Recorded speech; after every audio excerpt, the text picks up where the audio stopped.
Are we out of the woods yet when it comes to COVID-19? It sure feels that way. Vaccinations keep rolling along and states are beginning to relax masking and social distancing mandates. Everybody watching this, all the infection preventionists and other healthcare professionals who've been fighting this battle for well over a year now, they all hope COVID is history and we can return to our old normal lives again. Nobody hopes that as much as my guest, Dr. Kevin Kavanagh. Dr. Kavanagh is a member of Infection Control Today's editorial advisory board, and he's been ahead of the curve all along when it comes to predicting what COVID might do next. Dr. Kavanagh really wants to deliver good news to us. Dr. Kavanagh, thanks for joining us again here at Infection Control Today. Oh, no problems, Frank. I'm glad to be here. Okay, let's do the good news first and the bad news second. The good news. What are some of the promising signs that you see? Well, the good news is that rates are much lower than what they were over the Christmas holidays. They are down. In some areas, they're continuing to decrease. And we have a workable vaccine that appears to be highly effective to the predominant variants in the United States, along with the wild strain. And because of that, we have the tools needed to really snuff out this pandemic. And that is extremely encouraging for us that are fully vaccinated. Although we still have to take some precautions, we can get out and about and have slowly a more normal way of life. You can visit your relatives that are fully vaccinated, your grandkids. All of that can be done much safer than what it could have been done several months ago. And with the rates low in many communities, that also adds to some of the safety. And so that is the good news.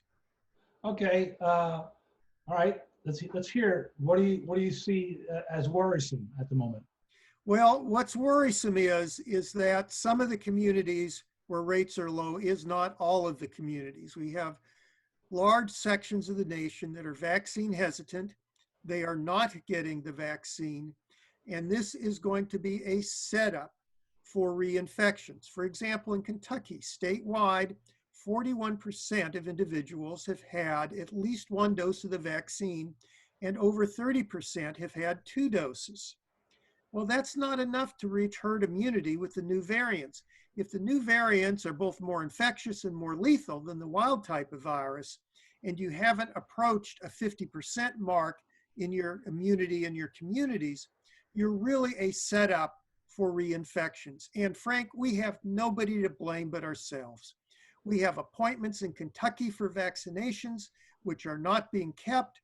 We have empty slots for appointments. We have some vaccination clinics that are walk-in clinics and have virtually no one there.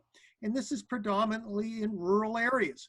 Then you have other sections of Kentucky and, of course, of the United States where they're achieving a good level of vaccination. But unfortunately, as a country as a whole, if we don't control this virus everywhere, it's going to continue to spread. It's going to continue to be endemic. And really, we could wind up like India. And it's just horrific over there.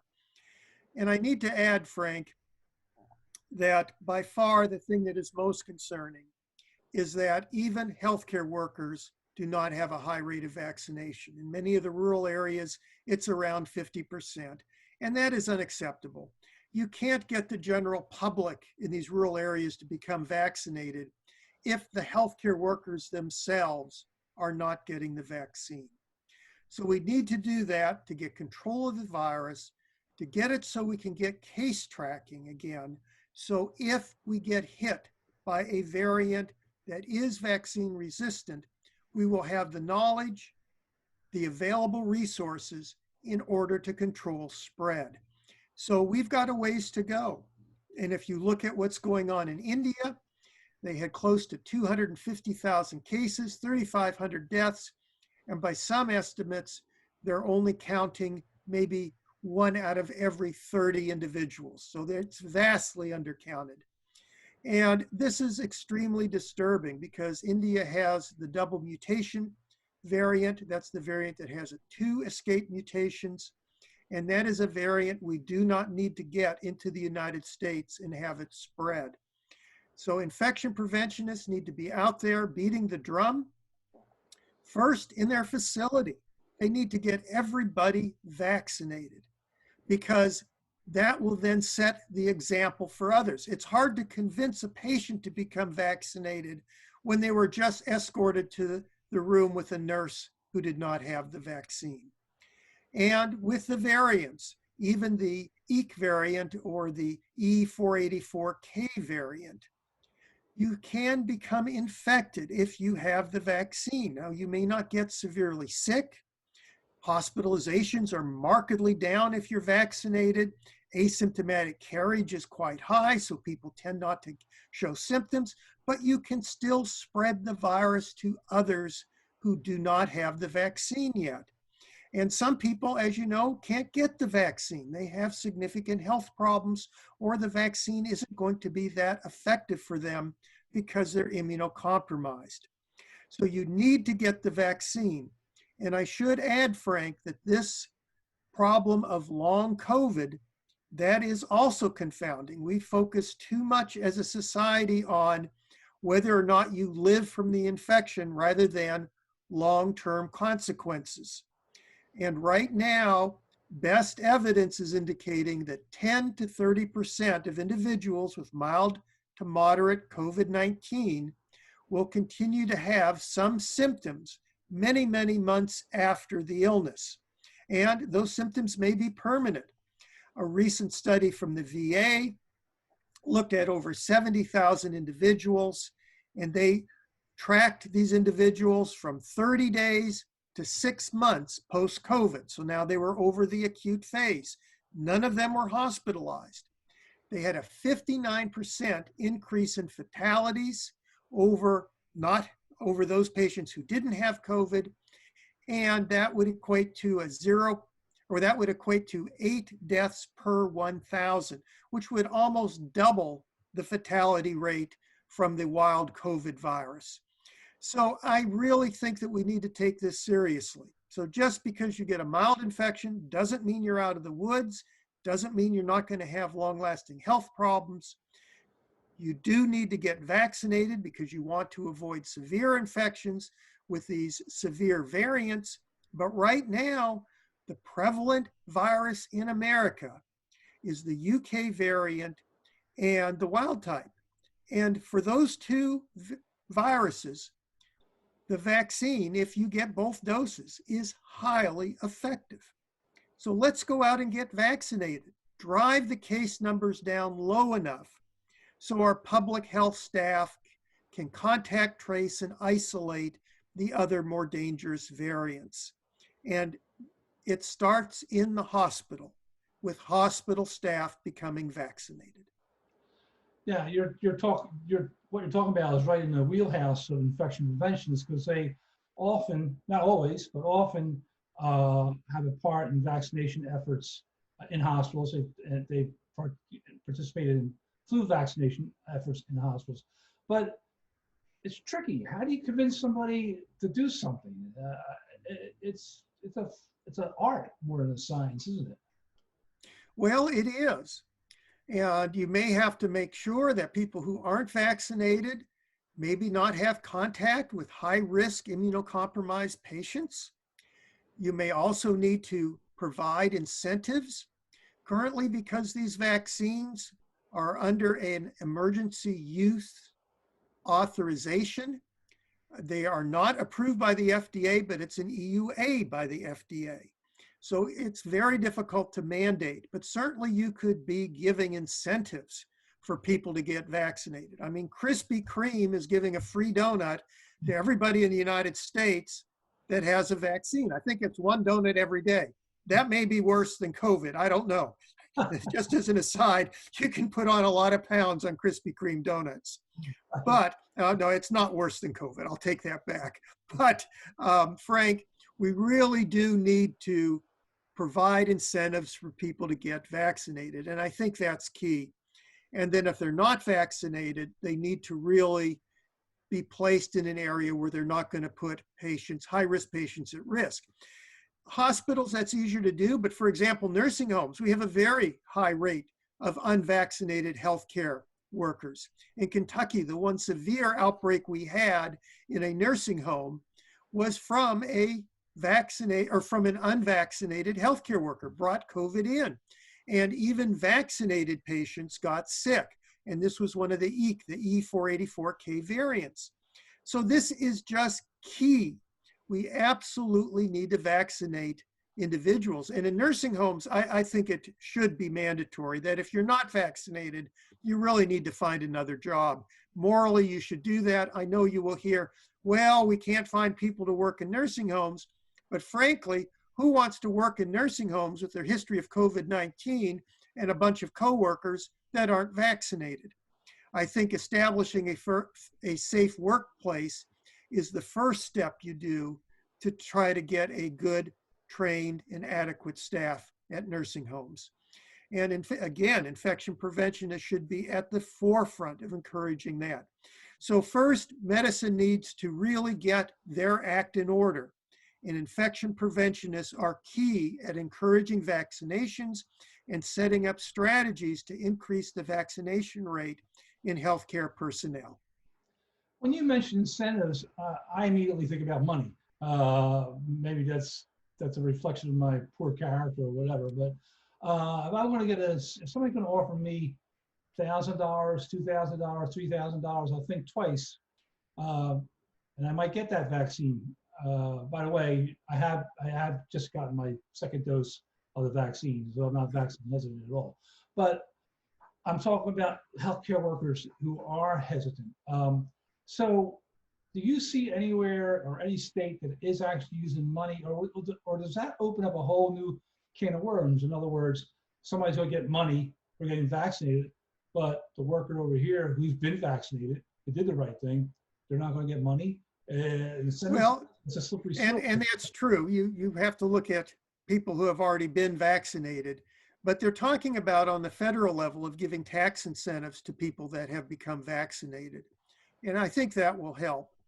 And certainly I do think that facilities will be seriously looking at if someone gets COVID-19 and they're not vaccinated and refuse a vaccine, are we going to be stuck with paying for time off, hospital costs, disability, etc.? And that's something that's going to be looked hard on by the employer. You may have a right to not get a vaccine, but do you have a right then to inflict the consequences of that, both financial, both exposure to patients and families? Do you have that right to inflict that on others? Those are something that are going to be hard questions, but certainly in a healthcare setting, such as a nursing home and such as hospitals, vaccinations are imperative.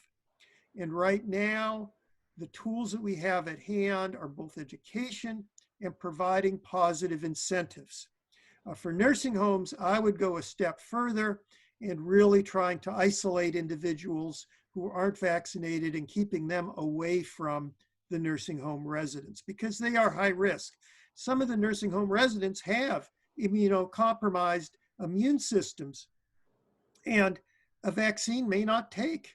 They need to be protected, and they are entrusting their lives in the same individuals that aren't becoming vaccinated and putting their lives at risk. It's just morally not the correct thing to do. And I guess to turn it around, you seem to allude to the idea, when you talked about tax breaks on the federal level, I mean, in healthcare settings, you could have a bonus program where if you've gotten vaccinated, you can show the card that you've gotten vaccinated, you get a certain amount of money.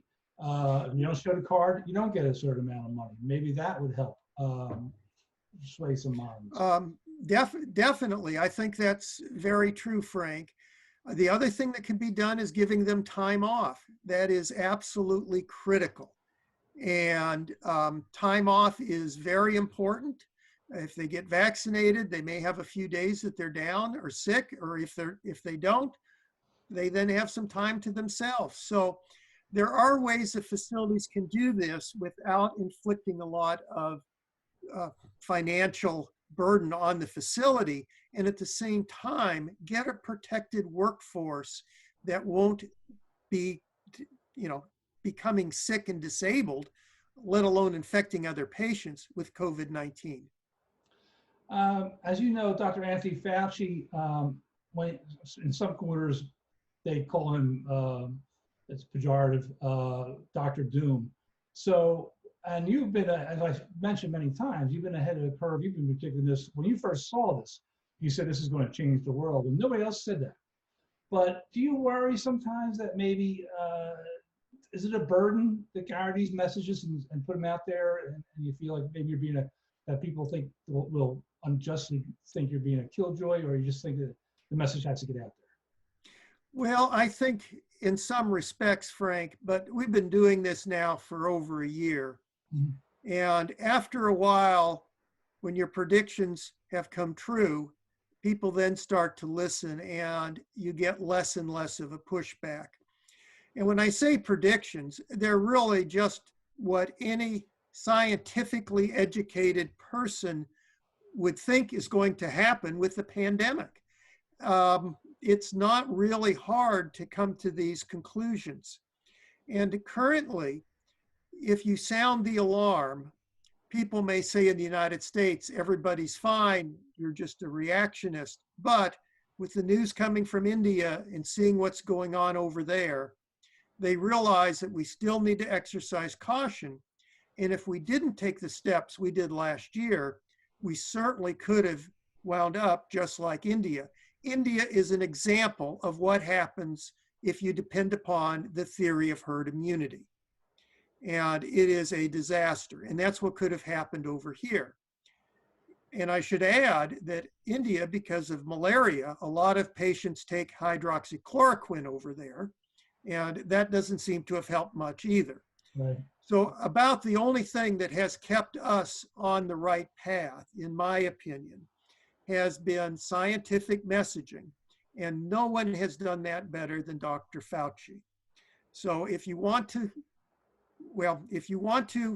put your faith in someone, I would put my faith right now in science and in someone who has a good track record, such as Dr. Fauci.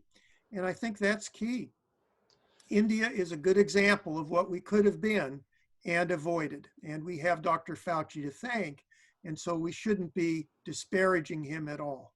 Right. Okay, Doctor, how you want to end this on a lighter note? I mean, again, circle back to what you see as promising. Well, yes. And I do think that right now, if you're vaccinated, you still avoid large crowds outdoors. And certainly you wouldn't want to rub up to someone that has COVID, but you can get out and about now. You can see your grandkids, your family. You can do some traveling to family members if, of course, you want to make sure they're vaccinated too, and start to get back to a normal life. All of this is possible at this point. And so that is just key. That I think is very, very important to do. And if we do get vaccinated and we encourage others to, then we may continue to have improvements in our life and we will avoid the fate of India. So it's all up to us. And right now, we should really enjoy the reprieve that we're having, especially if you're vaccinated, still doing things safely. And at the same time, let's make ourselves cognizant that we still may have further fights to do with both this virus and future pandemics. Dr. Kevin Kavanagh, as always, a pleasure and fascinating discussion. Thank you for visiting us here. All right, thank you very much, Frank. I appreciate it.